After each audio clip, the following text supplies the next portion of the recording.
which I can defeat the Visigoths and get that over with. Get pretty much all of Spain, and I have to go right into Italy.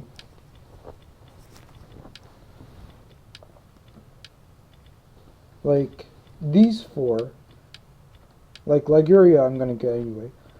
These three actually are in Italy. Which means that all I have to do is, I don't even have to go for Roma. I just have to defeat the Ostrogoths all the way up to here, stop at Roma, and declare peace with them. But they're not going to do that because of the amount of armies they have. They're still really strong, and that's going to cause a problem.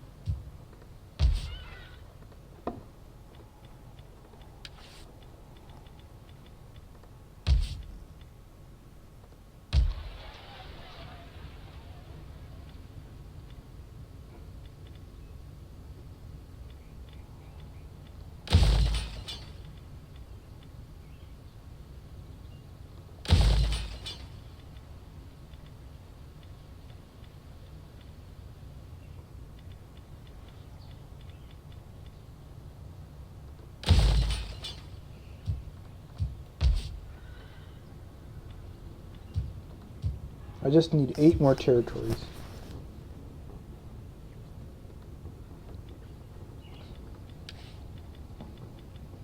I have 5 armies. I can probably afford to make another one, but I don't need to right now. Warriors all.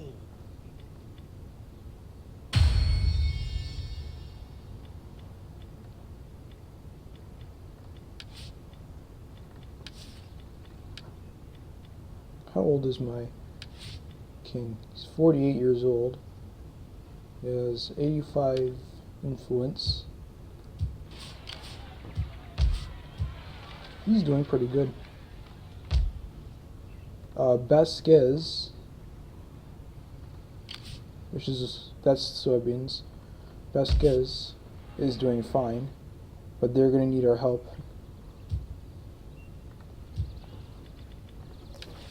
Vasquez we had a problem with early on in the campaign, but thankfully we were able to beat them. We're still at war with the Vandals, which is a problem because the Vandals are all the way here, but I think they were fighting the Romans, so that's good. Like, I wouldn't mind seeing Italy go back to Roman control, as long as I get the territories I need for a military victory. Wait, what was it? Yeah, I can still assign a provincial governor.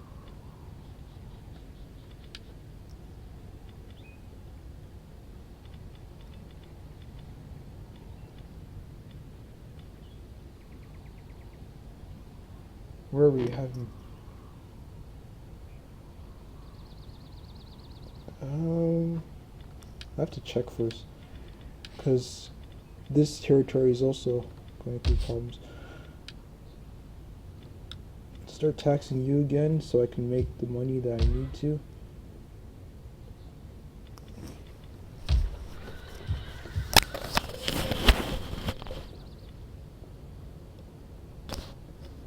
Yeah.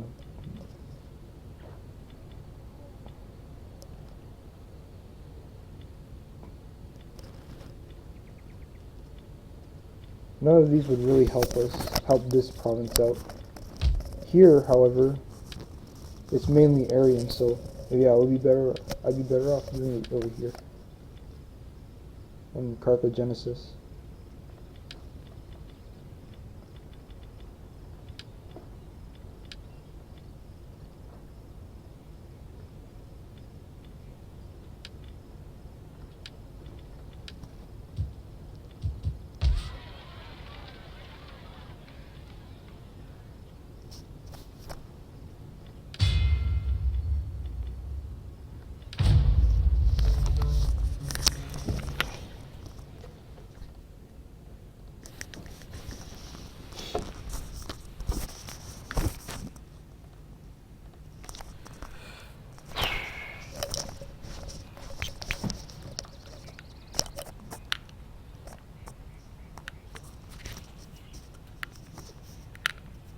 I have to admit, Attila has the hardest campaigns I've ever come across in Total War.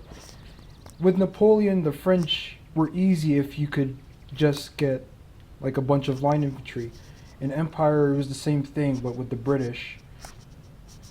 In Shogun 2, it's like all you have to do is get like a bunch of Ashigaru and you'll just get a lot of territory. In Rome 2, it was a bit more difficult because of the diversity, but in Attila, basically you're just fighting a bunch of factions that hate you, and I don't even know how I'm fighting all of these factions. Like the Visigoths, I can understand because they're allied to the Ostrogoths. But the Vandals, I'd expect them to be, defensive, since they're fighting the Romans. Vasquez, I understand. Swabia, I understand. The Langobards hate the Ostrogoths, so that makes sense.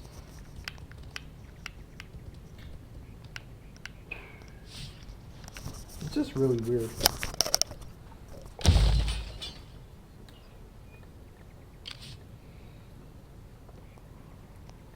For the tribe!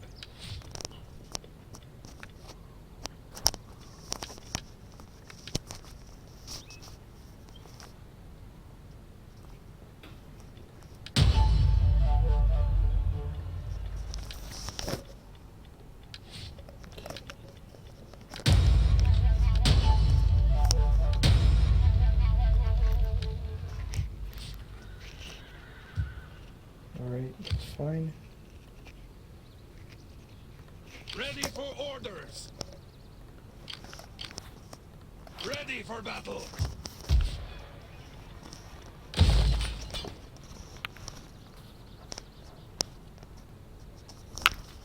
So now I have a problem. You have another Visigothic army here with their Palatina defectors. You have two Western Separatist armies, which are pretty easy to beat because they're basic. But again, there's two of them. And then over here, I'm pretty much surrounded. There could be another army from here, here. So what I'm going to do first is fight this. Because, again, they're mostly like basic units. The generals are also Germanic nobles, so they have high health but terrible melee stats. And will pretty much lose to anything in a prolonged fight except Lancers. Lancers will beat them on the charge. And then these horrendous Germanic crossbow corps. Oh boy. Like, you'd never see something like that in Rome 2. You wouldn't see the AI bring a bunch of missiles, except the nomads, because the nomads rely on horse archers. But even the Huns don't bring that many horse archers. Like, when you're fighting Attila, when he's all grown up, and they're invading you, like what happened to my Frankish campaign, he didn't bring a lot of horse archers. He did bring a lot of cav, but not a lot of horse archers.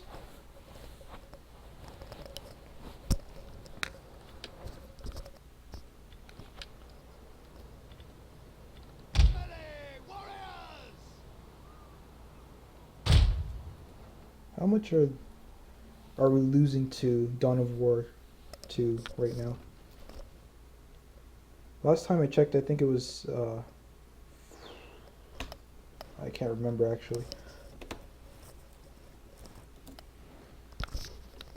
Was it 47%? It doesn't matter. We're gonna lose anyway. So rigged.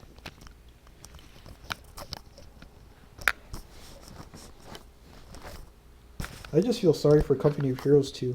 Like, the other two, they won. Okay, so Dawn of War 2 is winning by 84%. We're losing by 72%, and Company of Heroes 2 has 58%. So obviously we're not gonna get the Slavic Nations DLC, but also we're not gonna get the UK forces commanders that the relic was talking about. We hunger for blood and battle! Demon! Fearless warriors! Battle ready and eager! Ready! We hunger for blood and battle! Orders! All right. Spearmen! Ready for battle! Horsemen! Mounted warbands! Oh yeah, I have lancers. I almost forgot. Horsemen! General!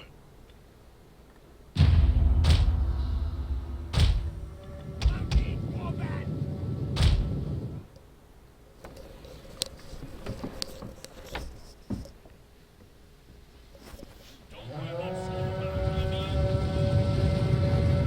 Reinforcements! More for us to kill! So in a situation like this where the enemy has a bunch of crossbows, don't go into shield wall. What will end up happening is you'll get the missile block chance, but these guys are infantry killers. They specialize in killing infantry, whether it be slingers, archers, or whatever. They specialize in killing infantry, and so you'll want to push these guys away because they're on skirmish mode. The AI always does that. Well, they've been doing it since Rome 2, to be honest.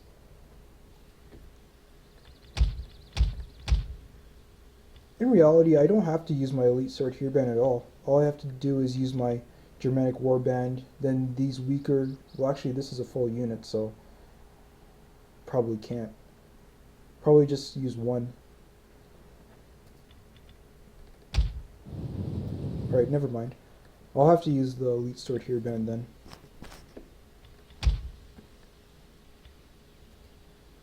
I don't know when I'm going to do a faction overview for the Franks. I think when I get used to them and then use them a bit more in multiplayer, I'll do a overview of them.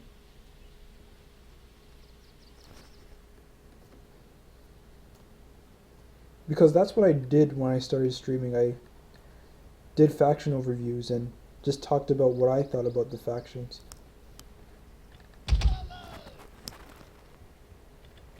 Where's my mounted warband? I'll need these guys to push away these crossbows.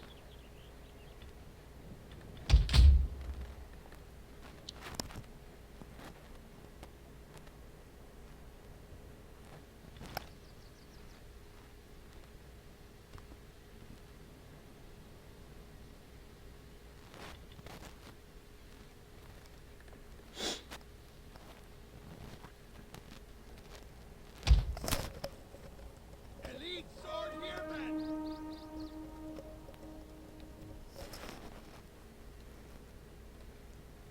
Mounted warband! Riders, forward!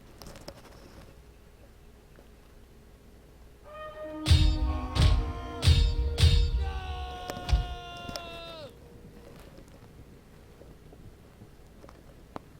Orders!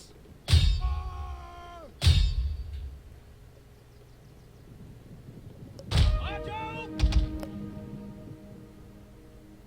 Forward!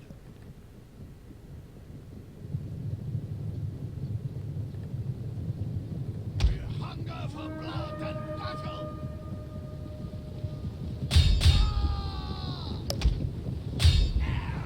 Warriors ready! Get ready! Fearless warriors! Elite sword hearman!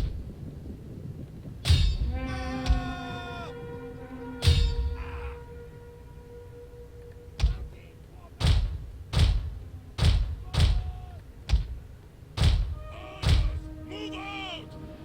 Elite sword hearman! Oh gosh.